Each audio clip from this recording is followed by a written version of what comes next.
Un bal en loge? Je connaissais pas ça. Il y a des salles dans la menace fantôme. Vache. Alors donc il s'est installé en haut. Ça va, je te dérange pas? Ouais? Non? Heureusement qu'on est là pour bosser. Ouais? Bah je vais attendre de... Alors du coup, je suis devant la caméra, derrière la caméra. Ouais?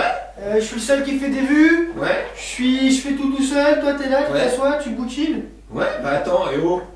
Ouais, tu bouquines un bon bouquin, d'accord, ça je... Bon, hein? Mais n'empêche qu'on a du boulot là. Ouais. Je suis dans le point qui doit trouver Ouais, une d'ailleurs, en mise en parlant de là. ça, Hein? ouais, mais en parlant de ça, au fait, on attend toujours la critique. Quelle critique? Bah, je sais pas, épisode 8. Tu fais pas une critique de Star Wars c'est génial. Oui, ça c'est clair. J'ai- T'en as pensé quoi? Voilà, Monsieur Dame, c'est génial. Oui, c'est On va suffisant. faire une émission dessus, hein? Bah quoi? Bon, Tu si veux parler de préciser. quoi? Bah, je sais pas, qu'est-ce que tu as envie de parler? Des origines de Rey? Tu veux qu'on dévoile, qu'on spoil là? Non. Qu'on ait des problèmes avec Lucasfilm, avec Disney, et Mickey va venir nous mettre une tarte si on fait ça. Mickey? Ouais. On peut au moins dire que Marc Hamill est génial? Oui, mais ça tout le monde le sait déjà. Que Carrie Fisher est génial? Oui, ça tout le monde le sait aussi. Tu nous Que... montres. Ouais, Euh, c'est dommage. Que comment dire? Les Elle porcs, aurait on enfin de peut- charisme? On peut juste parler des porcs, allez. Des quoi? On ne dévoilera rien. Des porgs. Ah, des porcs? On Ah ne dévoilera oui. rien en disant qu'ils sont super mignons. Bah oui, ça c'est trop mignon les peluches. Voilà.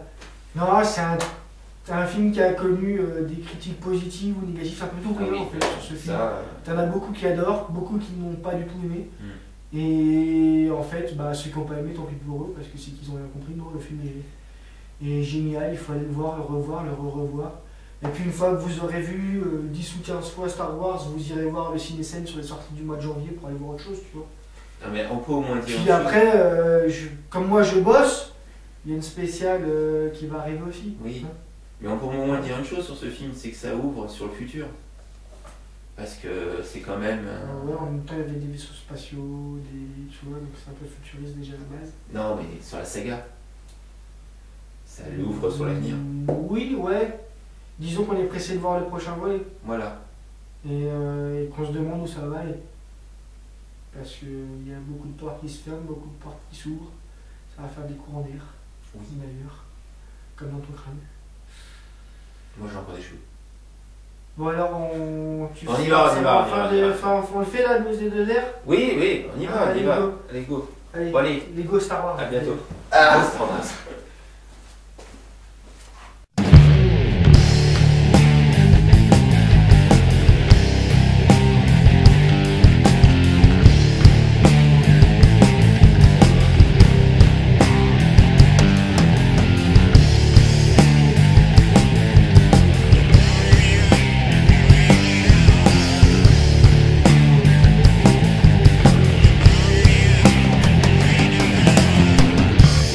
Bonjour et bienvenue dans ce nouveau numéro de Ciné-Scène spécial sortie du mois de janvier. Alors non, je ne vous souhaiterai pas une bonne année, tout simplement parce que cette émission arrive sur YouTube avant l'année 2018, fin décembre. Hein? Donc la bonne année, c'est comme les anniversaires, on ne les cite pas à l'avance. Bon, par contre, si vous souhaitez dessouler tranquillement devant un film de votre soirée de la Saint-Sylvestre, vous pourrez aller voir le 3 janvier Le Grand Jeu de Aaron Sorkin. Ce thriller dramatique nous raconte l'histoire de Molly Bloom qui débarque à Los Angeles en 2004. Simple assistante, elle aide son patron à organiser des parties de poker clandestines. Et elle va rapidement s'avérer très douée au jeu. Ce qui va l'amener petit à petit à être à la tête d'un empire du jeu clandestin. Et ce qui va l'amener petit à petit à avoir des ennuis avec la justice. Sinon on n'aurait pas fait un film sur elle. C'est inspiré d'une histoire vraie, c'est interprété notamment par Jessica Chastain qui joue le rôle principal et qui donne la réplique à Idris Elba et Kevin Costner. J'adore toujours voir les petits génies du jeu dépatouiller les cartes là, donc moi c'est un film qui m'intéresse bien.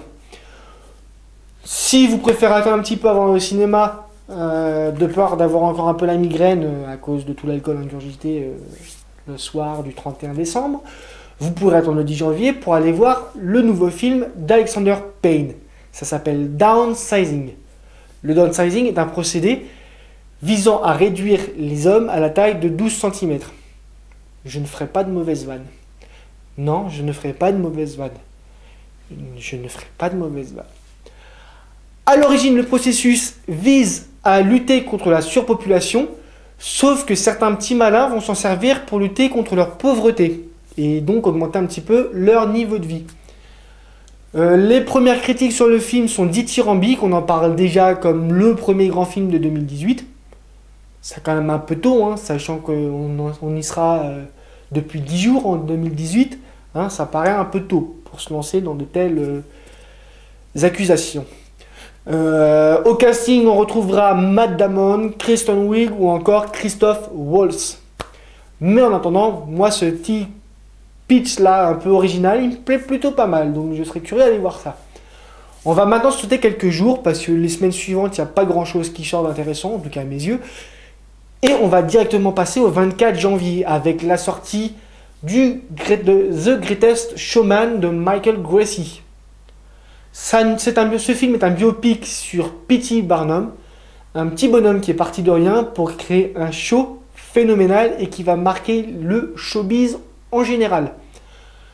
Le rôle principal est interprété par l'ex et peut-être futur Wolverine, Hugh Jackman, et il va se retrouver en face à face, notamment avec Michelle Williams, que vous avez pu voir dans la série Dawson, ou encore dans Le Monde Merveilleux d'Oz, et Zac Efron, que vous avez pu voir dans High School Musical 1, 2, 3, 18, 32, 72. D'ailleurs, il parle d'en faire un quand il aura 120 ans et qu'il ne pourra plus danser, bah, ils trouveront un truc pour le faire danser, quand même. Voilà. Pardon, c'était ma petite divagation sur Zac Efron. Je sais que tu as fait autre chose, monsieur, t'énerve pas, c'est pas la peine. En plus, il prend plutôt bien ce genre de petites blagues. Il a beaucoup d'humour, le garçon. Voilà, ça peut être intéressant si vous êtes fan de ce type de film. Voilà, je pense qu'il était utile d'en parler. Maintenant, si ce genre de film ne vous plaît pas, vous pourrez aller voir un autre film le 24 janvier ou dans les semaines qui suivent, réalisé par Steven Spielberg. Qui dit petit réalisateur dit petit casting. Hein. Voilà, Meryl Streep, Tom Hanks, Alison Brie. Voilà. Qui dit petit réalisateur dit petit film, dit petit scénario. Puisque ça parle de Catherine Graham, qui est la première femme directrice de publication d'un grand journal US, le Washington Post, et qui va se lancer dans une enquête qui vise à dévoiler un scandale d'État monumental. Blague à part, un film de Steven Spielberg, bien entendu, ça se loupe pas. Donc voilà, ce sera pas de l'argent gâché, hein, vous le savez. Parfois, on va au cinéma sans trop savoir ce qu'on va voir. Donc on se dit, j'ai mis 10 € dans ma place.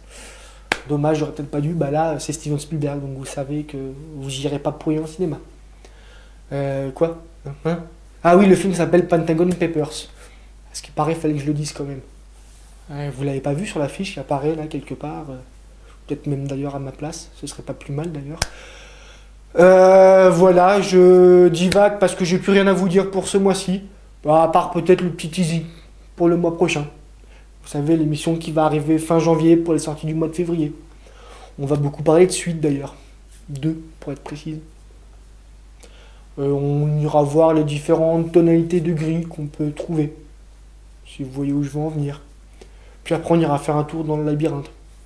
En espérant trouver la sortie. Parce que c'est quand même le dernier film de la saga. Donc il va falloir la trouver, la sortie, à un moment donné. Puis on ira faire un tour dans le monde de Marvel. Ouais, je sais. Je suis pas dans le ton. Mais je voulais faire un clin d'œil à la distinguer concurrence.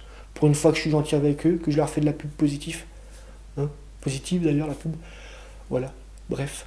Et puis après avoir fait un tour dans le monde Marvel, on ira faire un tour dans l'univers onirique et parfois un peu effrayant d'un réalisateur que j'apprécie énormément, Guillermo del Toro.